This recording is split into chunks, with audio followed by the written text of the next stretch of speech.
Gostaria de convidar agora o Pedro Bento, gerente de Cultura, Diversidade, Equidade e Inclusão da Gerdau.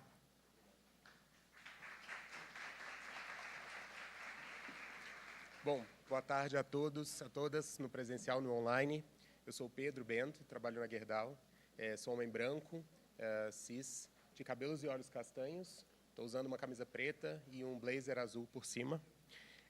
Para a gente começar o nosso terceiro painel do dia de hoje, que é de estratégia, desenvolvimento e engajamento de diversidade e inclusão, eu queria chamar alguns convidados aqui para frente. Primeiro o patrono e o painel, o patrono do nosso painel, que é o Adriano Spechit, presidente da Potássio do Brasil, por favor.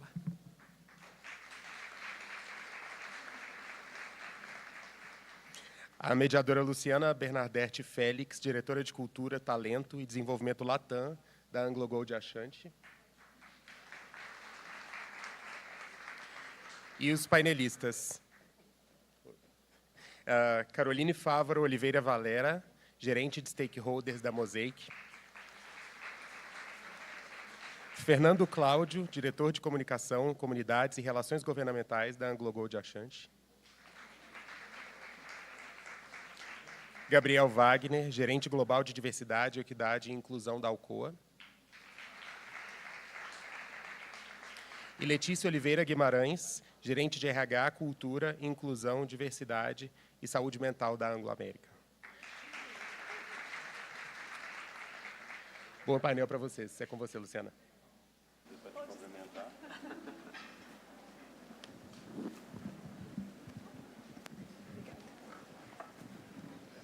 Boa tarde a todos e todas. Prazer enorme estar aqui com todos vocês. Começando com a minha autodescrição, então, eu sou Luciana, sou uma mulher cis, branca, de cabelo preto, longo, liso. Estou usando um vestido marrom com listras pretas.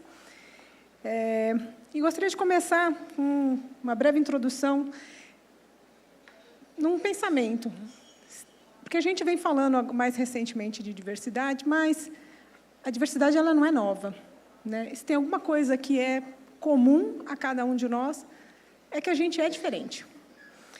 E a gente tem uma série de características físicas, emocionais, socioculturais, que em algum momento da nossa vida nos coloca presente em algum grupo, e em um outro momento ela nos distancia de outros grupos, né? Então, sou mulher, estou distante do grupo dos homens, teoricamente, né?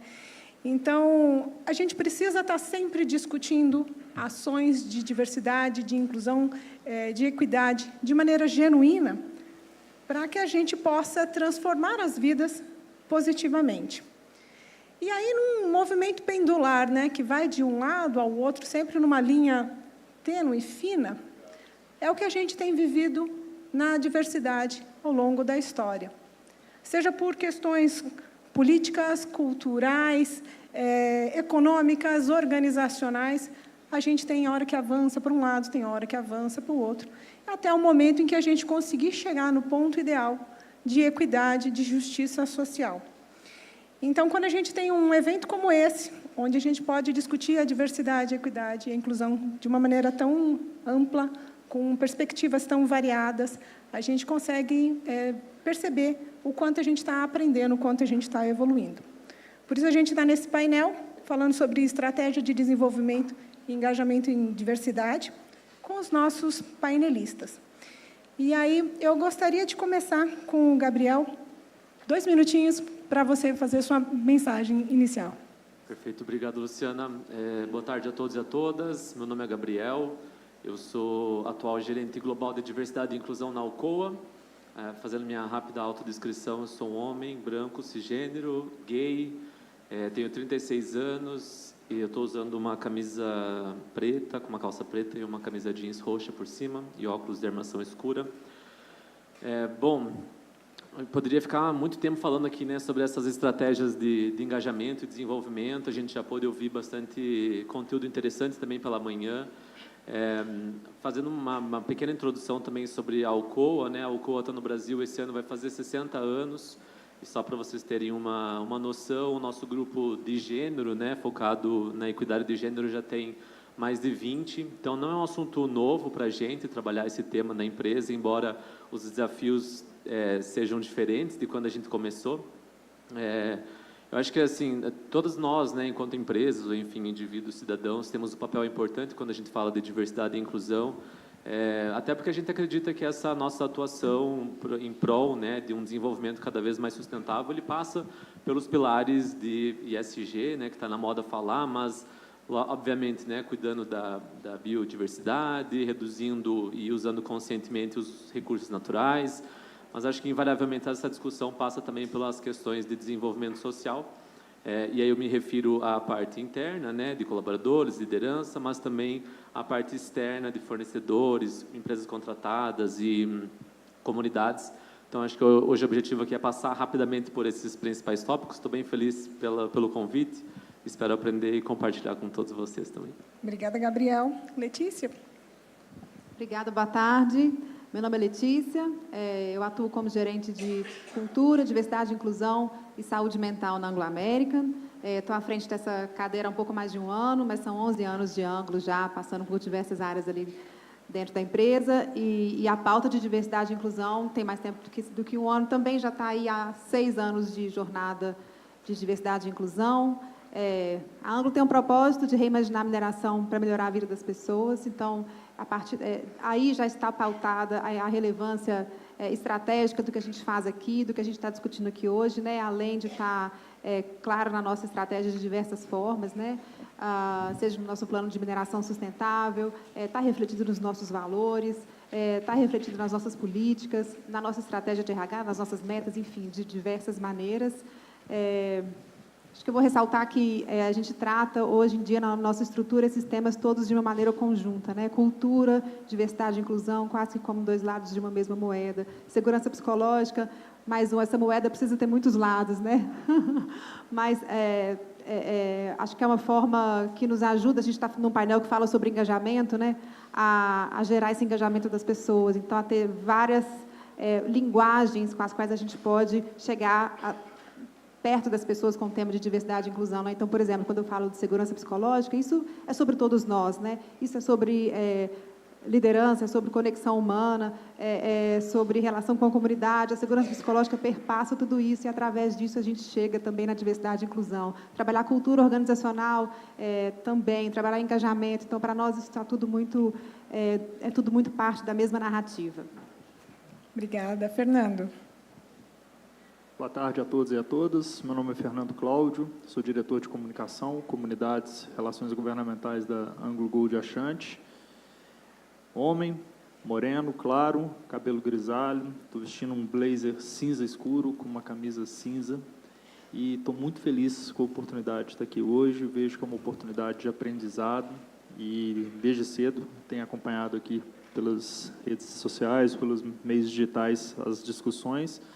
Espero poder contribuir, vendo aqui já um pouco da fala dos meus colegas, para uma discussão que vai além da relevância social do tema de diversidade, equidade e inclusão, e trazer que isso, de fato, faça total sentido a gente discutir dentro de uma estratégia de negócio, dentro do mundo corporativo, a gente incorporar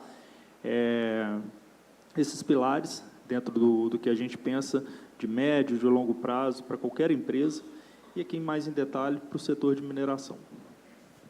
Obrigada. Claro.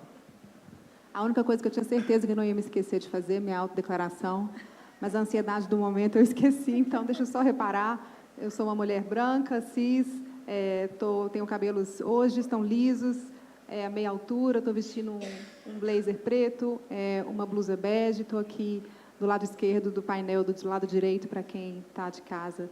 É isso. Obrigada. Obrigada. Caroline. Boa tarde a todos e a todas.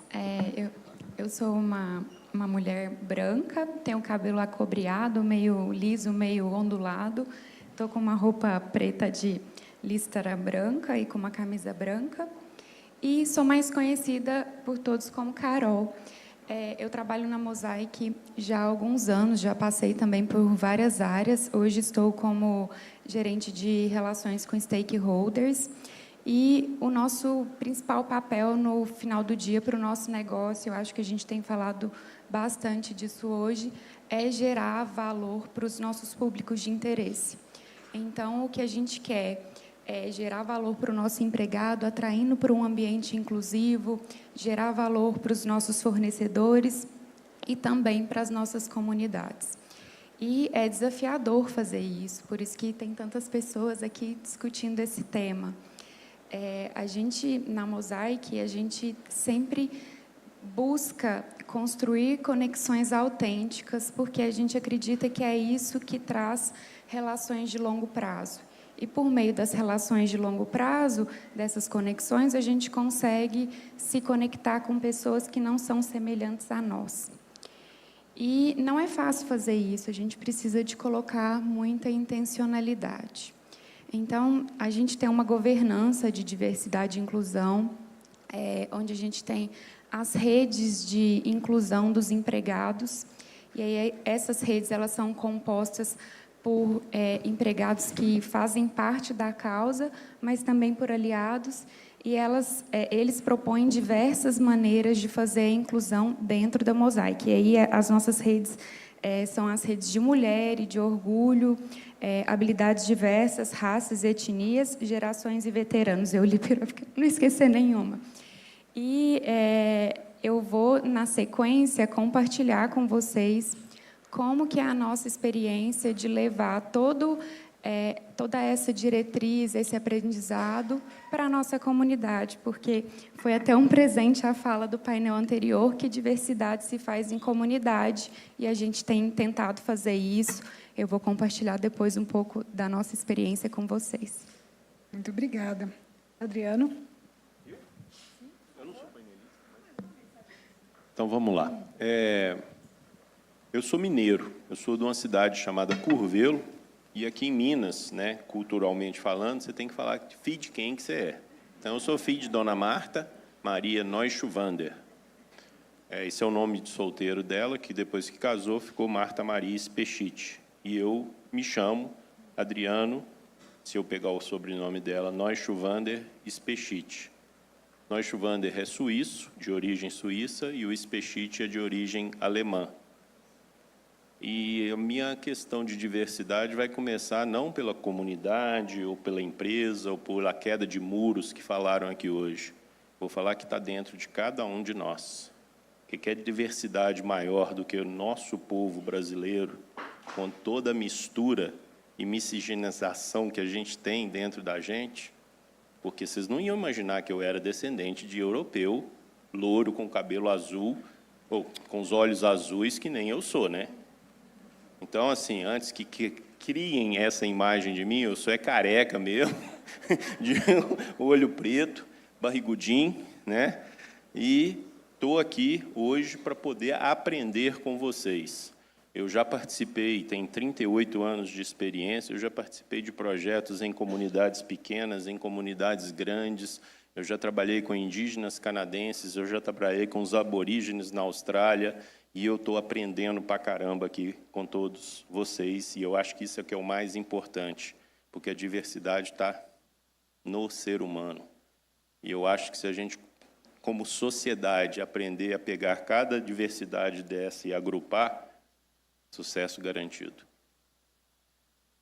E meu projeto, desculpa, eu não falei da empresa, a Potássio do Brasil é uma empresa que está em implantação de projeto.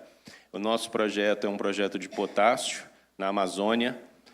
Eu trabalho numa comunidade de 42 mil habitantes, onde 18 mil deles são indígenas. Eu tenho um compromisso público e registrado, não ainda em cartório, mas será, de 80% da nossa mão de obra ser local. E nós já fizemos isso no passado, quando eu tive outras experiências em outras regiões, e achei muito interessante a gente ver aqui a questão das mulheres na Samarco, que foi colocado aqui, e eu vou compartilhar rapidamente uma experiência. Nós tínhamos 6 locais sendo treinados por um norte-americano a operar a maior escavadeira do Brasil na época. E um deles era mulher. O instrutor chegou e se recusou a treinar a mulher. Ele era de origem de uma religião que eu não prefiro não citar, mas que tinha esse tipo de abordagem. E eu falei, não, Você vai treinar. Resumindo a história, para ficar curto, né? No final ele chegou para mim, muito obrigado, que eu sairei deste país com um aprendizado. A segunda melhor operadora sua é a mulher. E é muito interessante isso, porque a gente vê que a gente pode mudar paradigmas. E eu acho que o mais importante é isso, que a gente vai mudando os paradigmas aos pouquinhos, né? Eu não ouvi aqui hoje, né? Eu ouvi todos os tipos, a não ser na abertura, uma índia falando. Desculpa, quando eu me refiro à Índia e não a uma indígena, é porque o meu povo, o meu funcionário que é índio, ele pede para ser chamado de índio. Então, em respeito a ele, eu chamo o povo de povo como índio.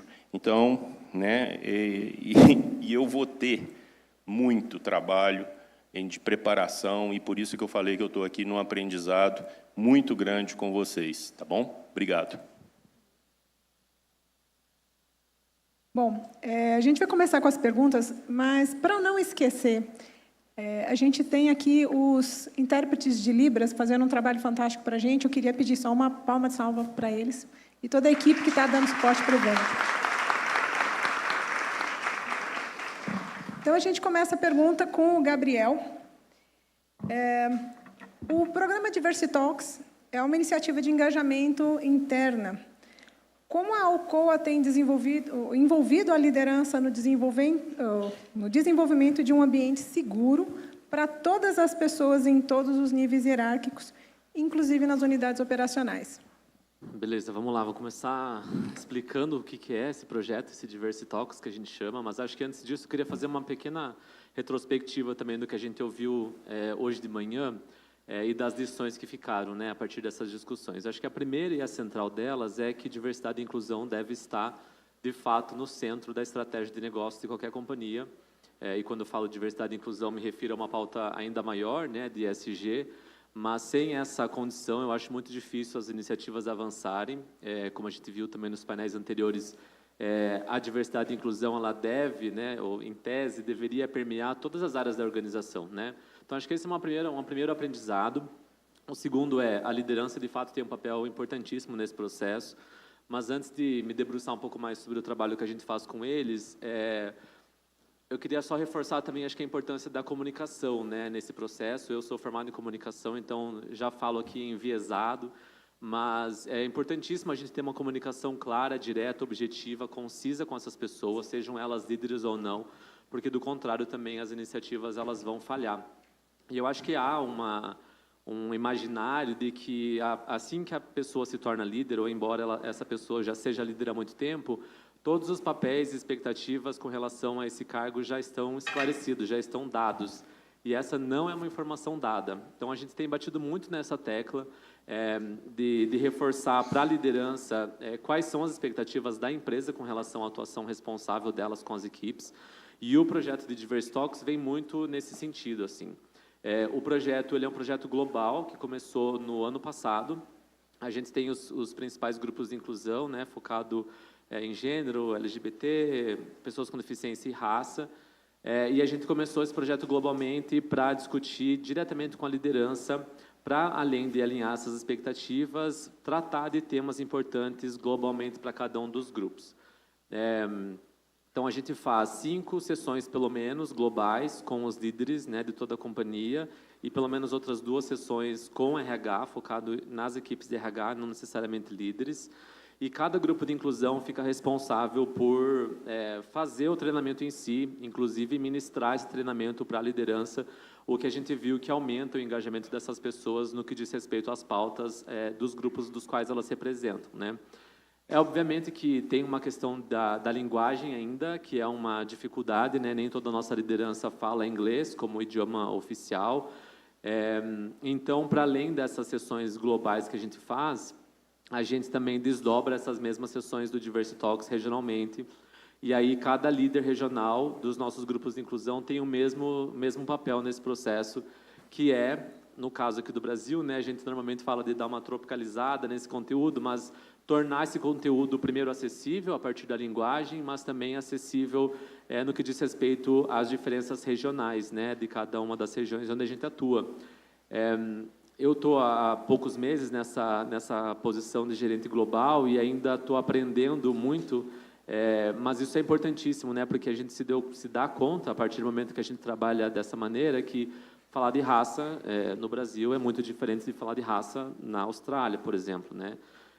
E esses dias até uma colega líder também da companhia me deu um toque, eu estava falando com ela, enfim, em inglês, e fui me referir à população parda como brown, né?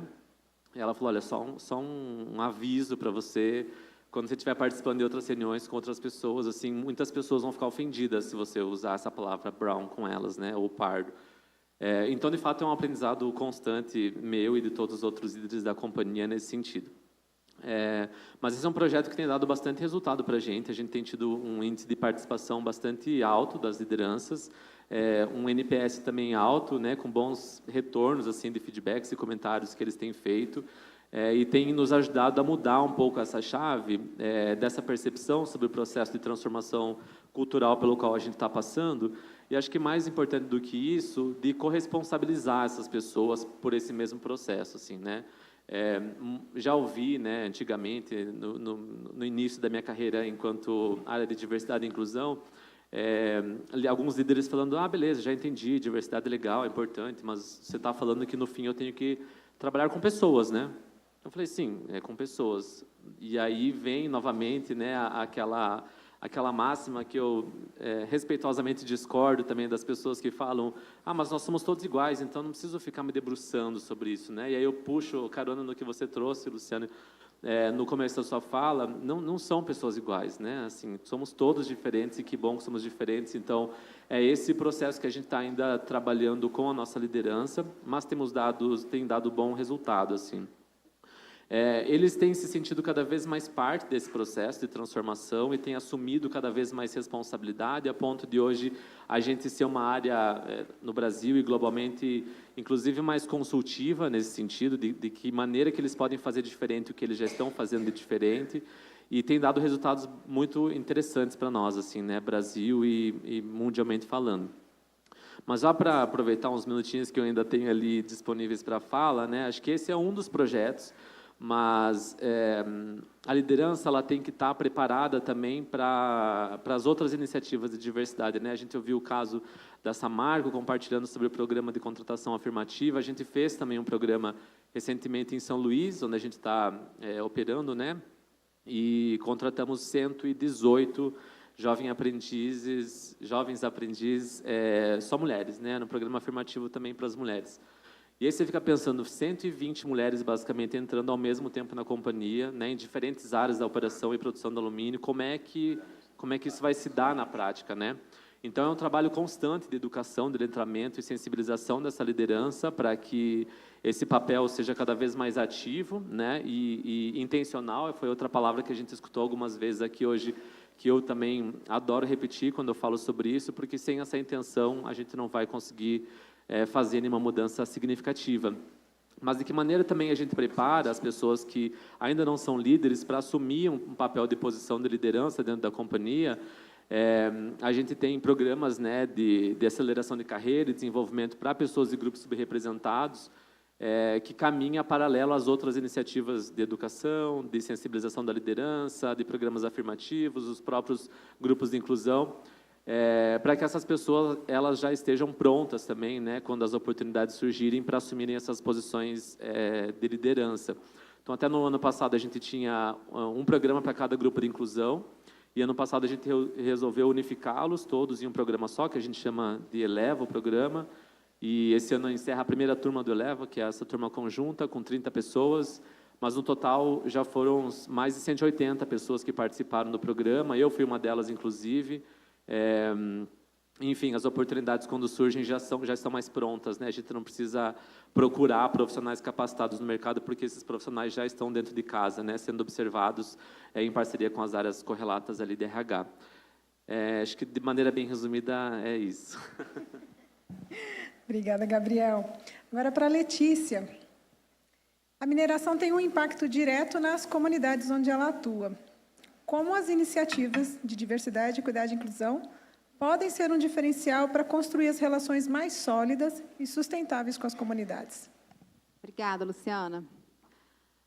A gente pensa que assim, o lucro não é a única métrica de sucesso das empresas, né?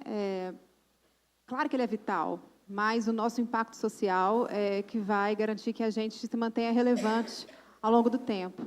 Então, falando das comunidades, nesse sentido, né, quando a gente pensa em mineração, a gente, na maioria das vezes, se não todas, a gente está em localidades remotas, né, e muitas vezes em comunidades menores, longe dos grandes centros urbanos. Então, ou a comunidade forma parte muito importante da nossa força de trabalho, e vice-versa, a nossa força de trabalho forma parte importante da comunidade. Então, a gente está falando que aqui 3 agentes, né, a empresa, nossos empregados, terceiros, a força de trabalho e as comunidades, todas como quase que uma coisa só.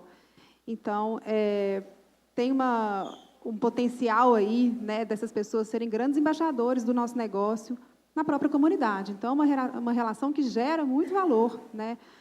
Falando especificamente de diversidade, equidade e inclusão, aí a gente pode gerar um grande impacto, né? Porque a gente pode apoiar aquela comunidade a quebrar ciclos de desigualdade, né?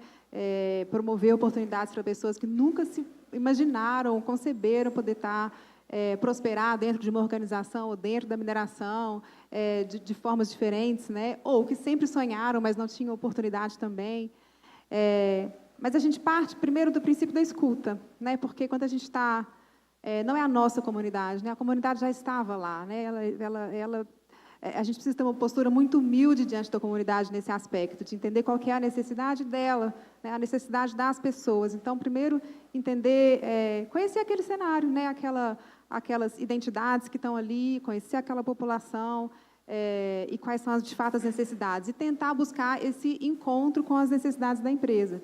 Que não vai ser difícil, né? Afinal, falamos que somos 3 partes, todas ali muito integradas, então não vai ser difícil encontrar esse interesse comum. Então, acho que o primeiro ponto seria, a partir da escuta, buscar entender quais são os pedidos, né, as demandas da comunidade. E aí, assim, falar de algumas experiências que a gente na Anglo fez isso, né, e aí vamos pensando em programas afirmativos, a gente tem aí os programas de recrutamento afirmativos, a gente já teve turmas para soldadoras, operadoras de caminhão, trainees afirmativos, mulheres negras, que são talvez aí mais senso comum ou mais já o trivial. Acho que muitas organizações estão indo por esse caminho, né? As capacitações de mão de obra também afirmativas para poder trazer as pessoas para dentro dessas funções. Mas, para além disso, eu vou citar 2 exemplos que me marcaram assim nessa experiência, que falam também dessa interação com a comunidade. A gente tem, primeiro, no aspecto da violência doméstica. A gente tem na Anglo American uma política global de combate à violência doméstica. E é só para contextualizar, né, quando a gente está falando de violência doméstica, a gente está falando não só de mulheres, apesar da maioria das vezes as vítimas de violência doméstica serem mulheres, mas a gente está falando de qualquer relação familiar que possa existir ali. Então, a gente já teve alguns casos de mulheres, mas também já teve casos em relações homoafetivas, em outros vínculos familiares, não importa, mas existe uma política para resguardar as vítimas que sofram violência. E essa política oferece apoio jurídico, apoio financeiro, apoio psicológico. Então, a gente tem um time de psicólogos que acolhe essas vítimas. O objetivo maior da política, em primeiro lugar, é protegê-las, né? Então, dar segurança para que elas possam sair dos ciclos de violência que elas estão sujeitas e, muitas vezes, não têm recursos para sair dali, né? Porque, muitas vezes, sofrem, inclusive, violência patrimonial, não conseguem acessar o apoio jurídico, entre outras questões, né? Mas a gente, em primeiro lugar, acolhe a vítima. Agora, se a gente está falando que a política, para contextualizar também, ela é para todas as pessoas, sejam empregados, terceiros ou familiares de empregados ou terceiros. Então, a vítima não necessariamente tem que ser uma empregada da Anglo American, pode ser um empregado, pode ser um terceiro, ou pode ser cônjuge ou familiar de um empregado ou de um terceiro. Ou seja, são pessoas que estão nas comunidades.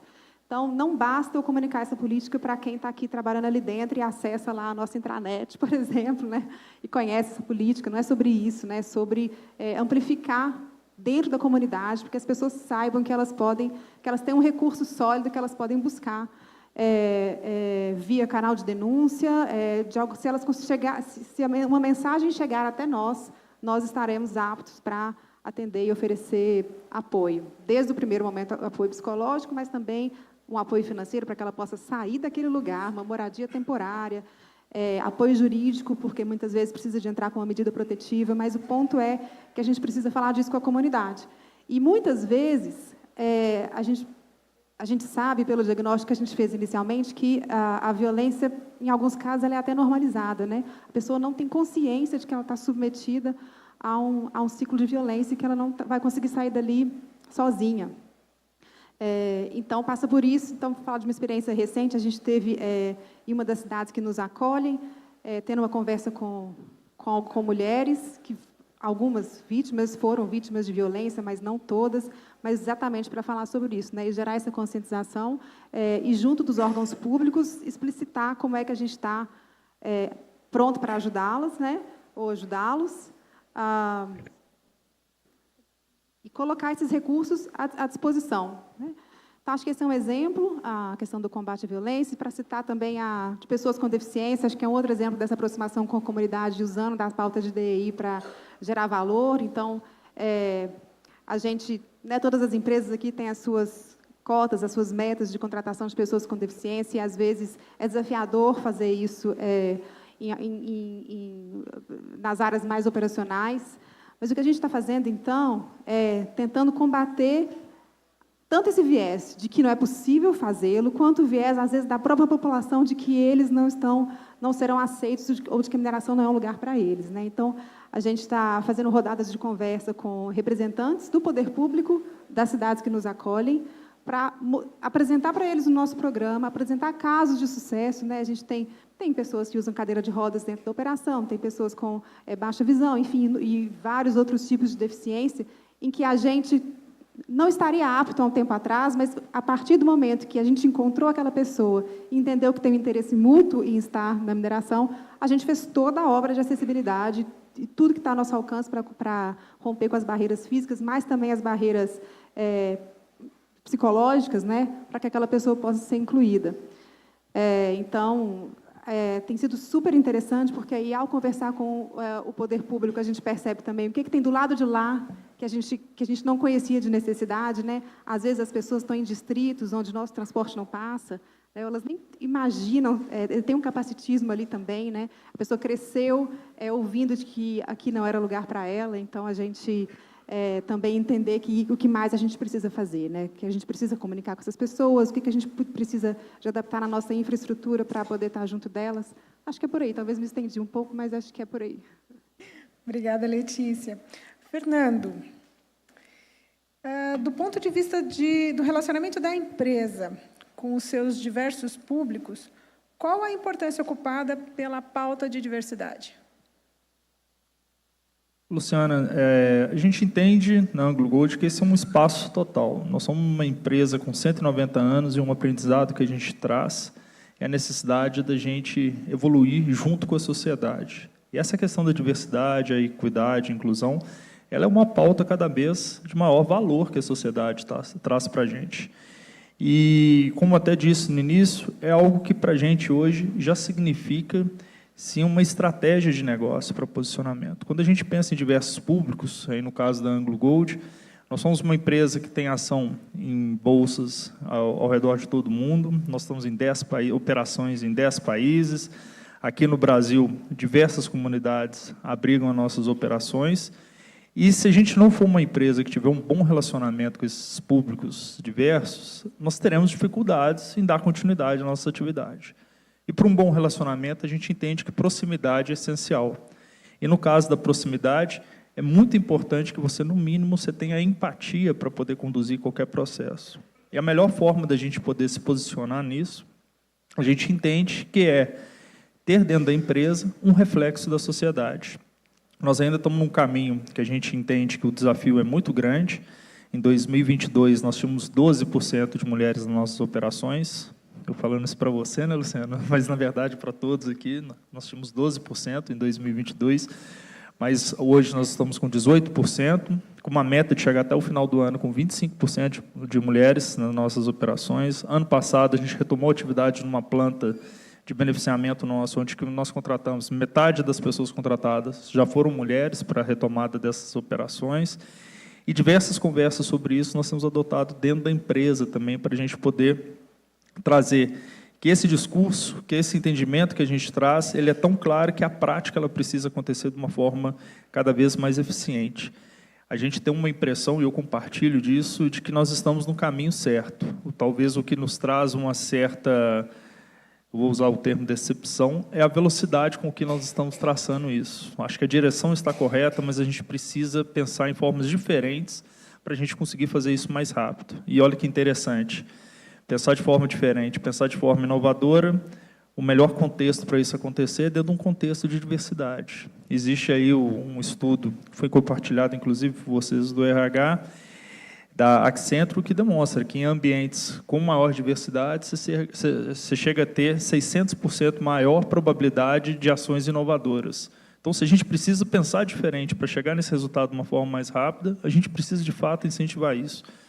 E um outro ponto que eu vejo interessante é que empresas, a partir do momento que elas tornam esse discurso uma prática real, nas comunidades, na sociedade, isso é enxergado de uma forma onde que todos passam a ter condições de pegar o seu potencial e absorver as oportunidades que estão sendo oferecidas. E aí, vamos lá. Se cada uma das pessoas conseguir enxergar que aquele potencial que ela tem nela, o Adriano trouxe aqui a questão da diversidade está interna, o potencial interno, se cada um puder enxergar que o potencial que ele tem nele, ele tem condição de fazer com que aquilo ali se torne realidade, nós vamos fazer com que as pessoas se desenvolvam. E aí, pegando um pouco do nosso propósito, que é a mineração para desenvolver pessoas e a sociedade. Se cada uma das pessoas conseguir enxergar uma razão para se desenvolver, nós estaremos aí fomentando uma roda que vai ser um desenvolvimento do mundo e um mundo melhor em cima disso. Esse é um ponto que a gente enxerga com uma clareza muito grande para a gente poder fazer um trabalho. E algumas ações elas são feitas. A gente tem um programa de qualificação de mão de obra feminina nas comunidades, para que possam trabalhar não somente na Anglo Gold, mas no setor de mineração. Nós temos os programas internos também de qualificação, principalmente do fomento da liderança feminina. E essas são ações que elas servem como uma referência nossa de pequenos passos que estão sendo dados. Mas trago aqui, de fato, uma necessidade de que a gente tenha essa discussão cada vez mais ampliada, e não só ampliada, também acelerada, para que a gente possa chegar aos resultados esperados em cima desses processos. Eu vejo outro dado de pesquisa, é interessante, né, quando a gente vê uns dados de pesquisa, a gente não pode ir muito direto assim, naquela linha. A informação fala, se eu não me engano, é da McKinsey, fala o seguinte: empresas com diversidade, elas lucram 15% mais. E eu não acho, e aí parece até que estamos julgando um pouco contra, mas eu não acho que a diversidade faça com que você lucre 15% mais, mas não é. Uma empresa que está disposta a discutir a diversidade, aplicar as ações de diversidade, é uma empresa que já demonstra claramente um nível de maturidade de gestão, que demonstra que todos os outros critérios que a gente possa imaginar, eles já estão em níveis muito importantes, como, por exemplo, segurança e saúde, que para a gente na mineração é vital. Questão da qualidade do produto, qualidade de processo, questão da sustentabilidade, e ali se adota essa linha também da diversidade, e eu vejo isso como um referencial para mostrar o seguinte: são empresas que, de fato, estão qualificadas. Então, se no início da fala eu cito que a gente tem ações em bolsa, veja como a diversidade ela traz, inclusive, dentro do modelo de estratégia de negócio, um ganho para você evidenciar que você é uma empresa que tem um modelo de gestão mais qualificado e que, para um investidor, faz muito mais sentido você estar com essa empresa.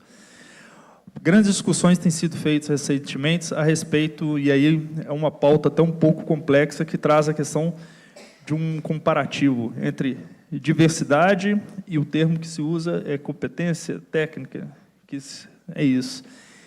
E essa é uma lógica que ela não faz sentido. Não se coloca um contra o outro, é um mais o outro dentro desse processo.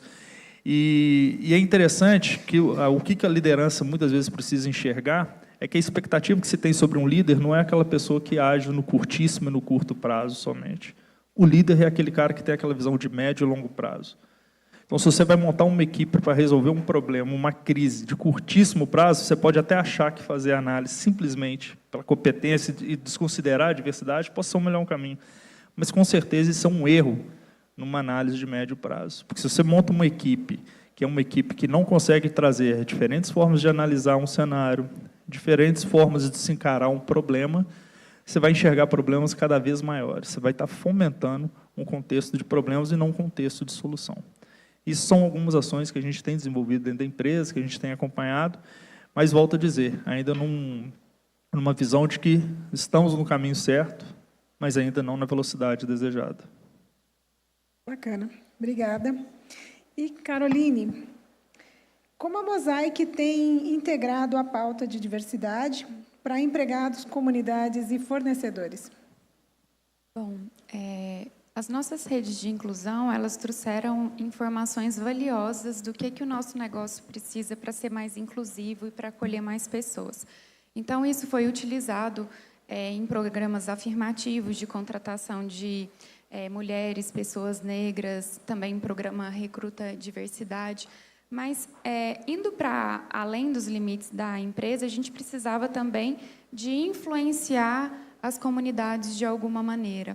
Porque, às vezes, o nosso colaborador ele está ali, ele tem toda a visão da importância da diversidade e inclusão, mas ele precisa de levar aquilo ali para a sociedade. Então, há 2 anos, nós lançamos o que a gente chama de Desafio Diversidade e Inclusão. Nós conectamos a nossa rede de voluntários, que tem mais de 1.000 voluntários por todo o Brasil, em 24 comitês, com as necessidades identificadas ali pelas redes de inclusão, e os desafiamos a desenvolver projetos nas instituições locais conectados com as redes de inclusão. Então, ele teria que escolher uma instituição que atendesse pessoas negras, uma instituição que atendesse mulheres, e aí a gente repassava um capital semente para ele desenvolver aquele projeto e aí envolver toda a rede de voluntariado legal. E aí foi muito positivo, porque os voluntários nossos eles são muito engajados e eles trouxeram oportunidades fantásticas. Então, a gente tem colhido excelentes frutos e, com isso, a mobilização das empresas parceiras e também da sociedade que se move ao ver o que está sendo feito ali. E aí eu vou trazer vários exemplos do que foi feito, porque como a gente tem uma distribuição geográfica ampla, a gente teve projetos que foram bem simples, de melhoria da infraestrutura, que é simples para nós, mas para a pessoa que está usando aquela entidade ali, que é uma entidade de acolhimento, ela é super importante. Então, foram reformadas salas para mulheres, para deficientes físicos.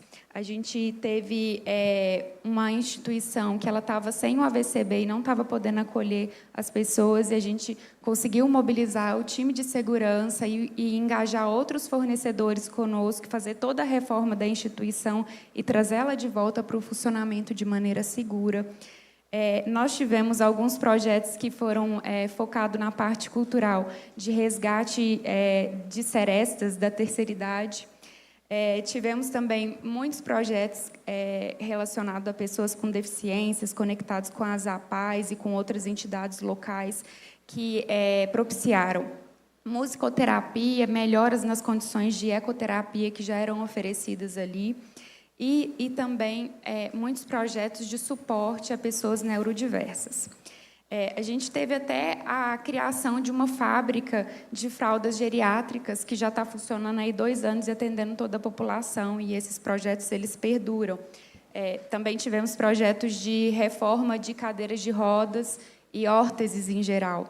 Para a gente é simples porque a gente tem acesso, mas quando a gente está falando de uma população em vulnerabilidade, ela está sendo incluída ali. Muitos espaços acolhedores eles foram criados. A gente também teve outros projetos que foram desenvolvidos com redes de catadores de recicláveis, onde a gente fez a manutenção dos equipamentos e distribuiu EPIs. E o mais rico disso é levar os nossos voluntários para contato com essas pessoas. Esse contato ele leva à importância da diversidade, a importância que aquela pessoa ela tem o papel dela na sociedade e o empoderamento. Então, às vezes, são ações simples que, por exemplo, a instituição tem dificuldade de trazer as pessoas que ela consegue atender porque não tem transporte.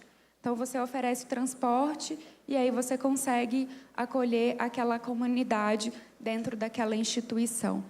E o que eu vejo de muito profundo nesses projetos todos que os nossos voluntários trouxeram para nós é a interseccionalidade. Então, quando a gente pega um projeto que ele atende pessoas deficientes, tem muitas mulheres, as mães, que cuidam dos filhos que também estão ali.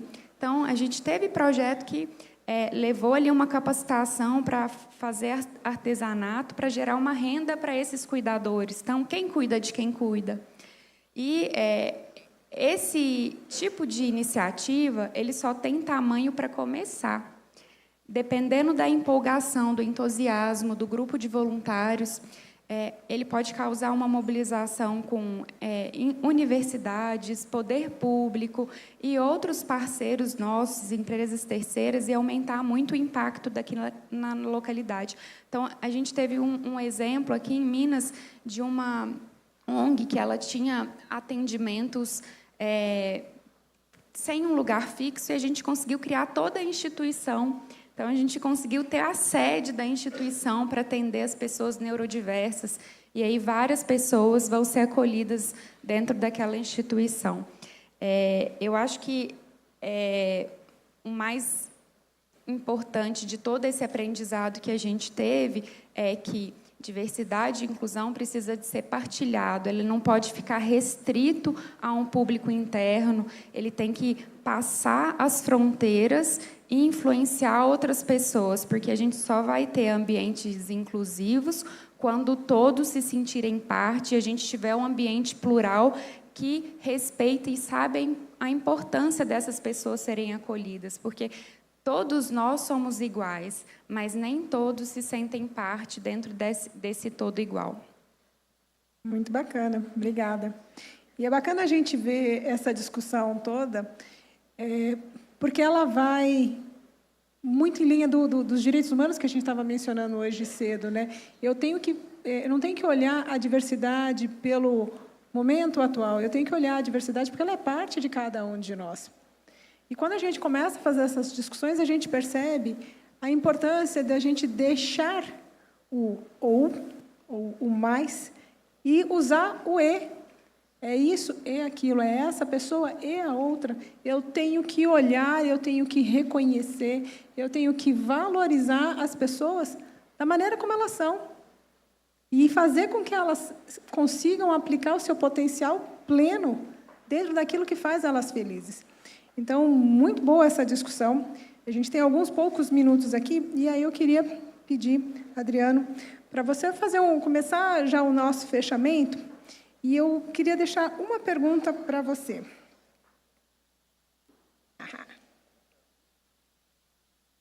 Não perdi. Já que ela perdeu a pergunta. Diante de um cenário global, em que as pautas de diversidade enfrentam avanços e resistências, como você enxerga o papel das empresas brasileiras em manter as agendas vivas e relevantes, respeitando as nossas realidades sociais e culturais e dialogando com o que acontece no mundo? Só isso? Só. Bom, em primeiro lugar, eu acho que aqui a gente tem uma representatividade de diversas culturas e de diversas empresas de diversas origens, que acaba que essa parte de Brasil tem que ser tropicalizada, acho que alguém usou esse termo, né? E, às vezes, vem metas de matrizes que, às vezes, eu conversando hoje com a minha xará da Mosaic, ela falou que tem uma meta de veteranos, né, nos Estados Unidos. Se traz para cá, quantos veteranos nós temos no Brasil hoje para poder incluir na nossa força de trabalho? Então, assim, essa tropicalização é muito importante, e mais do que a tropicalização pelo país, é por região. Nós temos uma densidade demográfica, até de etnias, diferenciada. Eu não posso ter a mesma meta num site de uma determinada empresa, para não citar nenhuma aqui, que está num determinado lugar, igual, ou pode ser que não seja igual, a de outro local, até por disponibilidade de gente. E aí, para refletir, gente, foi falado aqui hoje que são quantas mulheres e quantos homens, só para facilitar, 51,5 contra 48,5, é isso? Isso é igual em tudo quanto é lugar? E vou fazer uma outra pergunta, 51,5 das mulheres querem trabalhar na mineração? Fica um trabalho para a gente. Quantas mulheres naquela comunidade onde eu estou que poderiam ser, né, abordadas para trabalhar com a gente? Né? Quantos homens também? Não estou aqui discriminando nada. 190 anos de existência. Como é que era há 189 anos atrás? Quantas mulheres podiam entrar dentro da mina velha, da Morro Velho? Uma. Só uma mulher podia entrar. Hã? Não. Santa Bárbara. Estou falando sério. Né? Nem padre podia, porque padre usava saia. E era, teoricamente, homem. Hã? Então, assim, é muito interessante essa evolução também. E aí eu volto para o ser humano de uma forma... A gente evolui. Eu sou hoje o Rubens falou aqui que vai fazer 60 anos, então são 2 fazendo 60 anos, a gente pode fazer uma festa só, hein? 60 anos, 38 anos de experiência. Só na mineração, eu já trabalhei com diversos núcleos diferentes que vão evoluindo. Então, essa evolução é natural e ela é bem-vinda. E, gente, não tenham medo de dar um passo para trás para dar 2 para frente. Eu acho que o que eu pego aqui é muitas dessas experiências. Foi falado aqui de novo, de quebrar o muro e sair para a comunidade e ajudar não só os empregados ou os terceiros, mas os familiares. Essa é a função social. A licença social que foi falada aqui hoje, ela é reforçada por causa disso. E aí você tocou num assunto que foi o voluntariado. Eu acho que isso aí é uma coisa que muito pouca gente é estimulada a fazer. Trabalhos voluntários. Né? E tem muita gente que fala assim, empresa, bati meu cartão, tchau. E temos que respeitar também, porque não é, como é voluntário, não pode ser obrigatório, mas é estimular isso. E o estímulo vem da liderança também. Então, foi falado aqui que é importante que os líderes sejam replicadores dessas situações e desse modus operandi. Então, vou fazer uma pergunta aqui e vou arriscar. Quem faz trabalho voluntário aqui? Eu vou, assim, fazer... Eu sou engenheiro, né? Deve ter dado uns 30% do público. Né? Então, assim, só para exemplificar, é uma amostragem completamente aleatória. E eu não sei, né? Tempo é uma coisa muito interessante, né? É relativo, como dizia Einstein, mas acho que tem 1 minuto ali para a gente encerrar. Aquele cidadão ali hoje me ensinou 2 coisas, João, e está aqui gravado, né? Bem-estar e felicidade. E eu acho que ele está falando isso, eu não sei se ele vai falar isso depois, desculpa se eu estou dando um spoiler aqui, mas eu acho que a gente tem que pensar nisso. Bem-estar, felicidade. E isso já me fez pensar aqui, né? A gente pegou uma experiência do povo Mura, lá de Altazes, que é a etnia indígena que trabalha lá com a gente, eles nos apresentaram o Plano Bem Viver Mura, que é um plano baseado em pilares básicos, gente. Pessoal, o pessoal não tem... Você estava perguntando de banheiro aqui. Você acha que alguém tem banheiro? Desculpe, para cagar na Amazônia?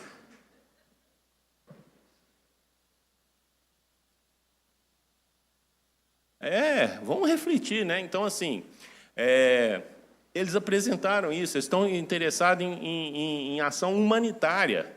Essas últimas secas que estão dando na Amazônia, gente, tem gente lá ficando sem água para beber. Tem uma aldeia que, quando chega na seca, para chegar na aldeia, você tem que andar 8 quilômetros, porque não tem água. Então, as necessidades humanas, e aí, me desculpem eu falar disso aqui, mas é inclusão de um povo muito importante, que é o povo originário, e que tem que ser também considerado.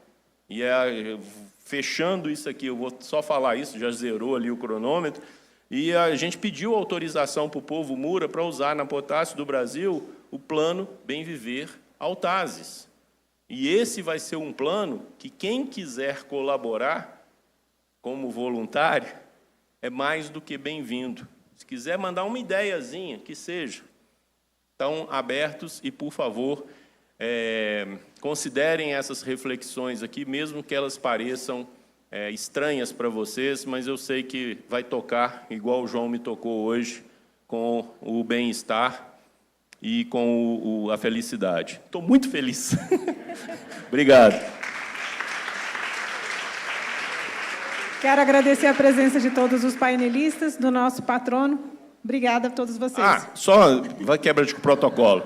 Teve uma quebra aqui completamente, uma diversidade completa. É a primeira vez, eu frequento eventos há 38 anos, a primeira vez que eu vejo um patrono de painel. Vocês já tinham visto? Quem já tinha visto? 2 pessoas, foram elas que inventaram isso. Achamos quem criou. Mas eu achei super legal, eu fiquei meio assim, porque eu vi cada patrono agindo de um jeito, eu peguei até algumas ideias, né? Patrono, para mim, é na formatura, quando a gente forma, né? E a minha foi longe, muito tempo atrás. Você formou em comunicação, você teve um patrono? Então, normalmente a gente tem, né? Mas aí, então, eu não sei se o meu papel aqui foi bem desenvolvido, e também gostaria que as pesquisas fossem preenchidas no QR Code do crachá de cada um. Não deixem de fazê-lo, por favor.